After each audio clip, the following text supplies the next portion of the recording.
সকাল সকাল ঘুম থেকে উঠে খেজুরের রস খেতে গেলাম আমাদের পার্শ্ববর্তী গ্রাম হাড়ভাঙ্গায়। আমি শামীম, হামিম, লিখন এবং লিটন। আসসালামু আলাইকুম গাইজ। আমি সকাল সকাল ঘুম থেকে উঠে হাত মুখ ধুয়ে নিচ্ছি, কারণ আজকে আমরা খেজুরের রস খেতে যাব। এই সিজনে ফার্স্ট টাইম খেজুরের রস খেতে যাচ্ছি, তাই অনেক এক্সাইটেড। গাইজ অন্ধকার তো কিছু দেখাই যাচ্ছে না, পলাশ আমার জন্য সামনে দাঁড়িয়ে আছে।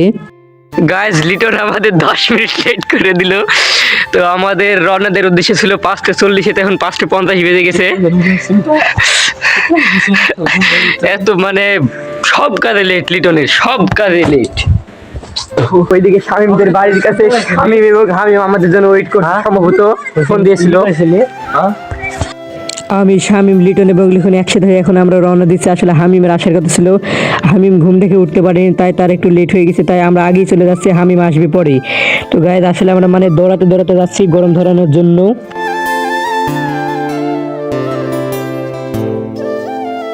গাইস কি বলবো, মানে আর কি সামনে কিছু দেখাই যাচ্ছে না, এত পরিমাণে অন্ধকার।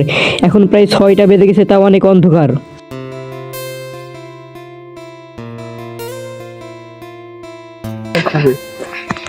গাইস আমরা মনে হয় অনেক আগে এসে পড়েছি, এখনো খেজুরের যে মানে রস পারবে সেই লোক এখন আসেনি।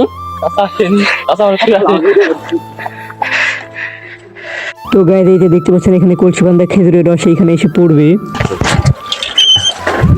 অন্তপক্ষে মনে করেন 5-6 গ্লাস। একটু ওইদিকে যাবো। কয় মিনিট লাগবে চাচা? 15-20 মিনিট।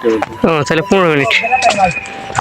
যে খেজুরের রস পারবে সে এখানে আছে, সে বললো যে 15 থেকে 20 মিনিট দেরি হবে। আসলে অন্ধকার আছে তো, তাই আমি একটু জগিং করছিলাম, আর শামীম আর লিটন ওই সাইডে গেছে, অন্য সাইডে। গাইস রস খাওয়া যায় না, আমার তস হয়েছে না, তো চাচা বললো যে 10 থেকে 15 মিনিট লেট হবে। দেখুন গাইস কি সুন্দর আবহাওয়া, ওই সাইড থেকে লাল লাল আলো আসছে।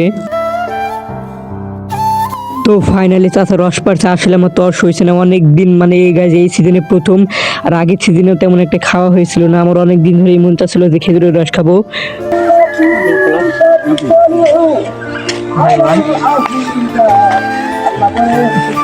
গাইজ আপনারা একটা জিনিস লক্ষ্য করেন যে চাচার কিন্তু একটা পা নেই, এক পা দিয়ে চাচা গাছে উঠছে। আমি তো দাঁড়িয়ে দাঁড়িয়ে শুধু ভাবছিলাম যে এক পা দিয়ে কেমনে গাছে উঠছে।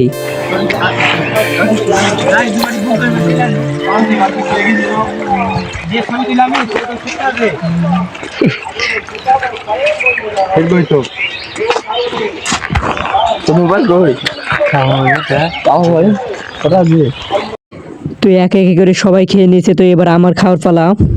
আসলে আমি তেমন একটা খেজুরের রস খাই না, তবে অনেক মন চাচ্ছিল, অনেক দিন ধরে খাইনি, তো তার কারণে।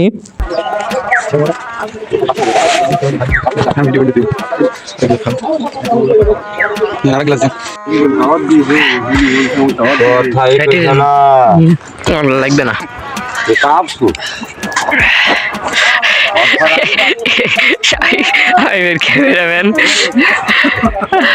আমাদের সবার খাওয়া দাওয়া শেষ, তো এখন আমরা টাকা দিলাম। তো আমি 1 গ্লাসই খেয়েছিলাম, আমি, লিটন এবং লিখন। হামিম আর শামীম 2 গ্লাস করে খেয়েছে। আসলে শামীম 1 গ্লাসই খেত, তো টাকা ভাঙতে ছিল না, যার কারণে শামীম আর 1 গ্লাস খেয়ে শোধ করে নেয়। আমি, লিটন আর পলাশ 1 গ্লাস করে খেয়েছি, আর হামিম আর শামীম 2 গ্লাস করে খেয়েছে। আমি তো 1 গ্লাস খেয়ে শেষ, হামিমের নাকি 2 গ্লাস খেয়ে এখনো তা হয়নি, আর এখন ফটোশুট চলতেছে। তো গাইজ এখন আমরা বাড়ি চলে যাচ্ছি, তো আজকের মতো ব্লগটা এখানে শেষ করছি। আল্লাহ হাফিজ।